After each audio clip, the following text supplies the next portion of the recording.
intensidade principal de uma noite poderosa. Bem, neste domingo, eu gostaria de dizer que foi um domingo de paz, mas é um novo ciclo de escalada. Ou seja, a Ucrânia atacou Moscou e a Crimeia, a região de Moscou, e fez isso em uma escala que nunca tínhamos visto antes. E aqui houve tanto a destruição da refinaria, quanto danos no setor social.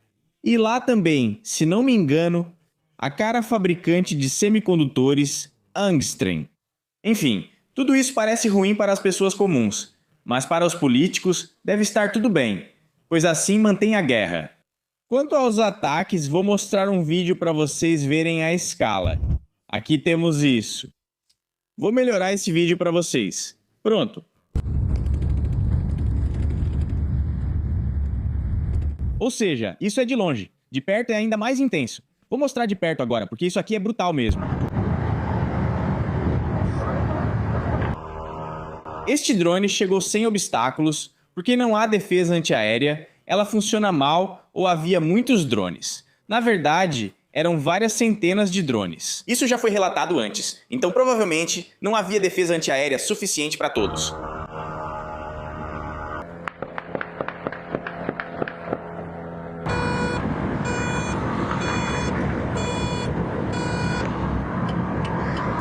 Bem, estão tentando apagar o fogo, mas claro, isso não é algo que se resolve em um dia só. Estão nos informando o seguinte: a Ucrânia realizou o ataque mais massivo à região de Moscou de toda a guerra. Na noite de 17 de maio, e aliás, não só em 17 de maio, no momento da gravação deste vídeo, mais 300 drones foram enviados para Moscou, e há novas destruições lá. Agora vamos analisar tudo isso. Esses mesmos drones realizaram o ataque mais massivo à região de Moscou. Os drones atingiram as refinarias de Moscou e o terminal de petróleo de Solnechnogorsk, o aeroporto de Sheremetyevo e várias empresas de microeletrônica. Aqui tem muitos vídeos diferentes também. Eu ainda vou mostrar vários, não só um ou dois.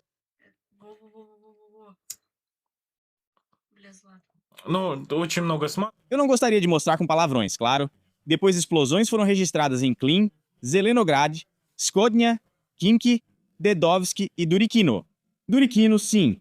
Em Zelenograd, a NPO Angstrom foi atingida. Como profissional de TI, já tinha ouvido falar disso. É um fabricante russo de microchips para sistemas de navegação bastante valiosos. Essa empresa não é qualquer coisa, claro.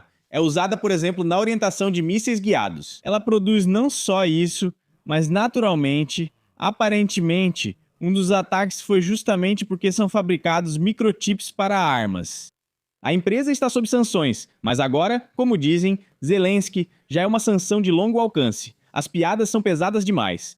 Ainda houve um ataque à estação de bombeamento de petróleo. Depois, um incêndio enorme, simplesmente surgiu nessa refinaria e na estação de bombeamento de petróleo. As forças ucranianas usaram, nos dizem, drones, FP-1, Liuti e o míssil Drone Bars. Onde? O famoso Flamingo é simplesmente impossível de entender. Pelo visto, ainda estão sendo produzidos. Esses flamingos cor-de-rosa, filhos do pôr do sol, são produzidos lá.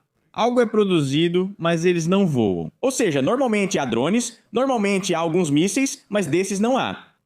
Durante o ataque aéreo, agentes de um movimento relataram a paralisação de várias torres de comunicação. Lá estavam instalados módulos de guerra eletrônica. Parte do equipamento foi perdida, mas ao todo, o Ministério da Defesa da Rússia informou sobre a destruição de 556 drones. Até o momento já foram atingidos ainda mais. Alguns conseguiram passar. E os drones, como nos informam, atingiram as refinarias de Moscou. Este é, de fato, uma das instalações mais protegidas da região. Portanto, se até ele foi atingido, isso significa que muitas outras coisas também podem ser atingidas.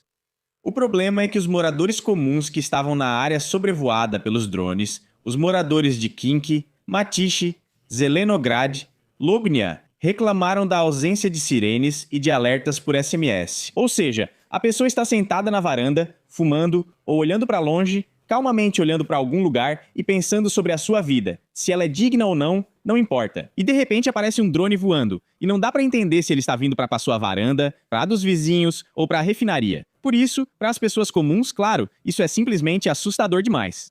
E a guerra, como eu já contei antes, está se expandindo, ganhando escala e surgindo em novas regiões. Enquanto os políticos falam sobre resiliência, não só os ucranianos, mas também os russos e todos os outros, os militares continuam fazendo o trabalho deles e, com isso, a escala da destruição só aumenta. Ou seja, agora praticamente todos sentem a guerra e ninguém está protegido. Na Europa, drones ucranianos também começaram a entrar nos 3 países bálticos, deixando-os muito insatisfeitos. Chegaram a acionar as autoridades ucranianas para pedir esclarecimentos. O que está acontecendo? Perderam a noção dos limites? Mas de fato, se um drone carregado de explosivos pousar em um país europeu e ainda explodir, até agora, pelo que sei, eles só pousaram, não houve explosão, me corrijam nos comentários se eu estiver errado. Então, com certeza, nada de bom vai sair disso. Aliás, vou interromper por um instante. Se você já está cansado de política, de tudo isso sobre armas, explosões, sobre a guerra que está se expandindo, eu tenho um canal que não trata desses assuntos. É um canal científico chamado Americanos na Lua. E ele fala sobre tudo, menos sobre guerra. Sobre ciência, combatemos o obscurantismo. Agora, por exemplo, saiu um vídeo do 2º episódio sobre OVNIs na Lua. Não sobre fantasmas ou Anunnakis, mas sobre objetos voadores não identificados. Lá foram desclassificadas milhares de fotos sobre as quais falo. Lutamos contra o obscurantismo, mostramos vários contatados que, claro, sabem quem e como construiu as pirâmides do Egito. Mas além disso, há muitas outras coisas interessantes, por exemplo, novamente sobre a NASA, sobre o novo pouso do homem na Lua e aquele que está sendo planejado, sobre a radiação no espaço. Enfim, recomendo que você se inscreva nesse canal. Aqui em cima vai ter um link, aqui vai ter um link para ele, e você poderá se inscrever nele. Não perca esses vídeos dos quais eu falei. Bem, vamos continuar. Infelizmente, continuamos falando sobre a guerra. Veja, aqui dizem que houve um incêndio. Depois, contam que drones ucranianos, nesta noite, superaram 3 dos 4 escalões da defesa aérea de Moscou. Segundo especialistas, a região de Moscou é o espaço aéreo mais protegido da Federação Russa. Só perde para as residências de Putin em Valdai. E para lá também transferiram sistemas adicionais de defesa aérea. Mas mesmo assim, esses danos foram causados. E depois ainda mostram novas informações. Bem, são as mesmas fábricas, a refinaria de Moscou. Aqui os danos não são 1 milhão, mas são muitos. Aqui, por exemplo, outro vídeo. Vários lugares aqui estão em chamas. Esta é a refinaria. Se o petróleo pega fogo, é possível apagar. Mas, novamente, isso não é questão de 1 ou 2 dias. Aqui também tem mais um exemplo.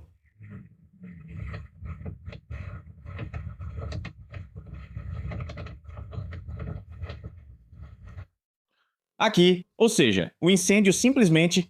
Bem, este é Duriquino. Depois também no aeródromo de Belbek.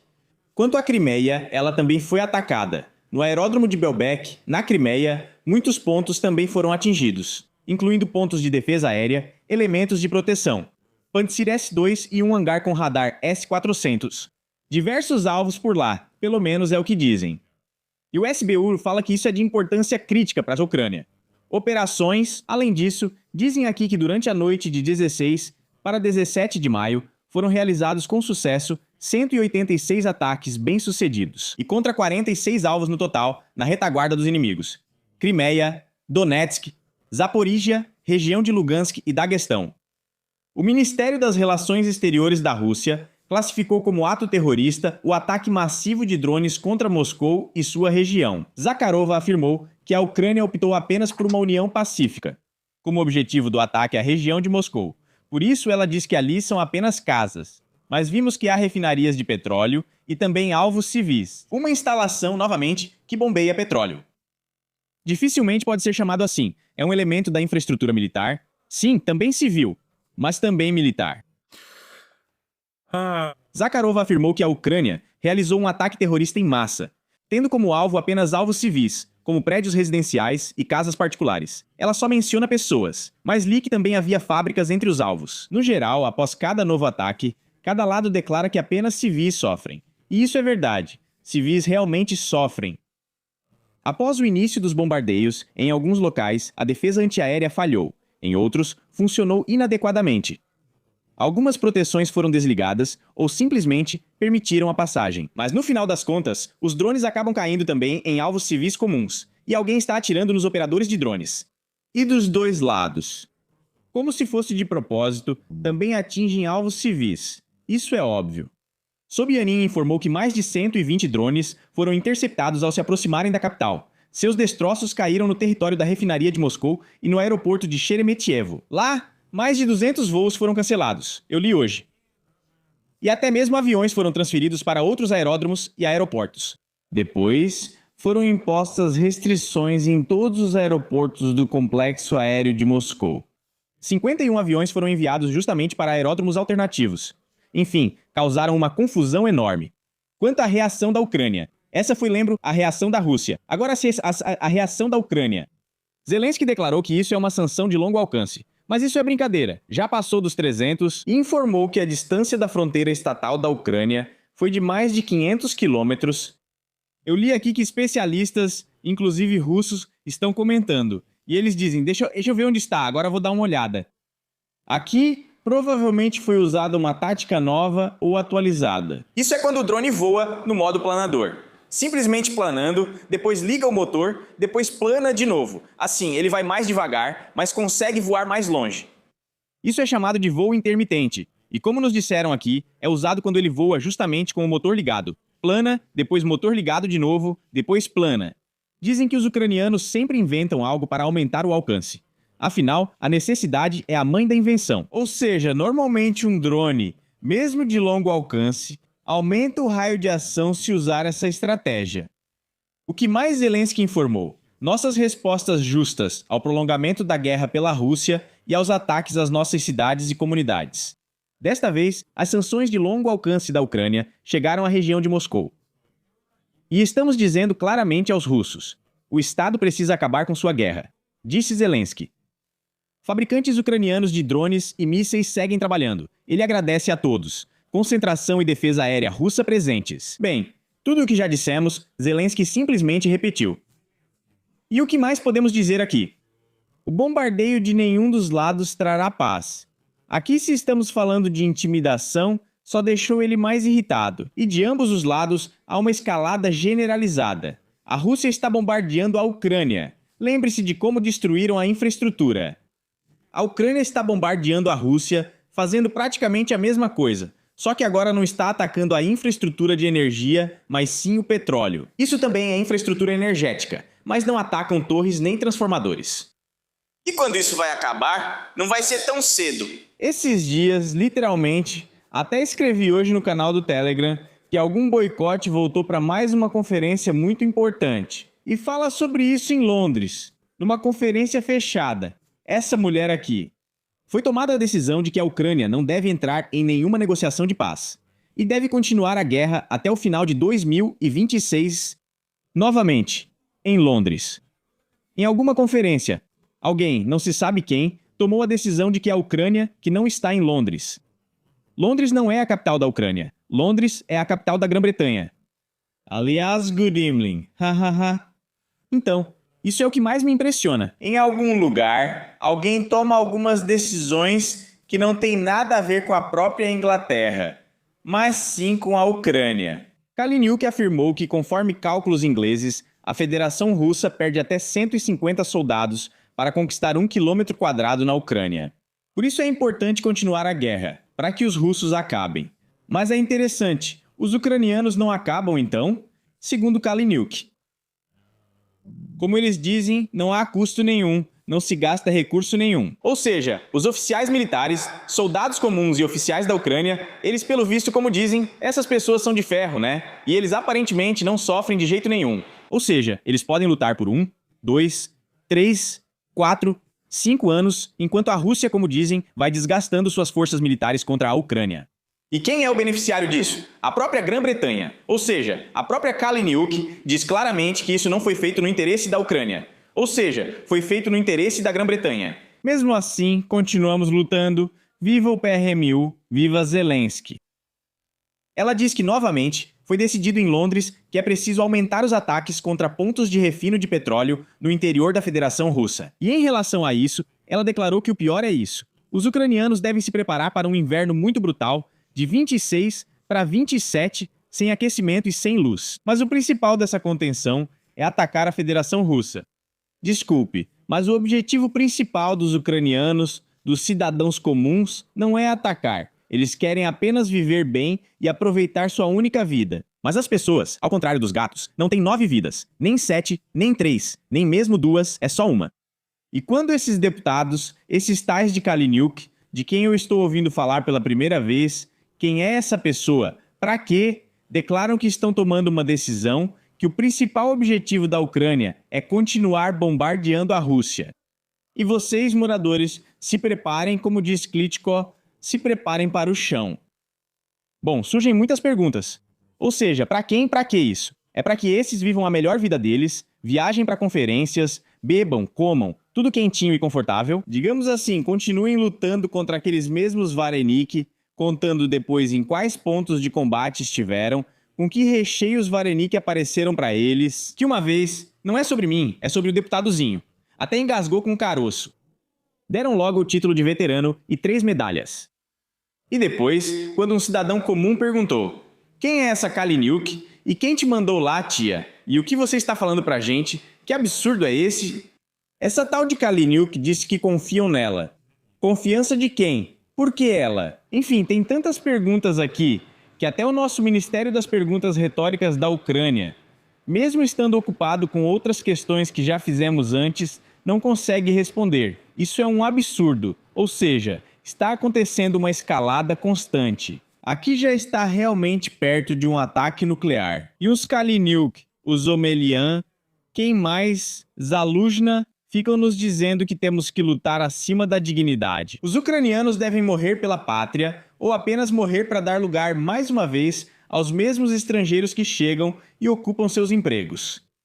Bem, isso é simplesmente um completo absurdo. E ao mesmo tempo, é claro, há também outros personagens. Aqui, por exemplo, o mesmo Tuka, que já dançou entre nós a dança do Tuka, agora está dizendo que Shalen e Oper estão mobilizando todos os processos na Ucrânia. Ou seja, o velho, que perfeitamente poderia ir lutar como soldado contratado para mostrar todo o seu poder e talento estratégico e tático, está dizendo ao jovem Lenin de óculos e com um penteado no estilo dos gatos Goroshko que todos devem lutar e que é preciso punir aqueles que não querem ir para essa guerra. Porque o objetivo supremo é servir, no caso, aquelas forças que querem que a Ucrânia seja, como se chama, aquela substância, aquela lima sobre a qual a Rússia é desgastada.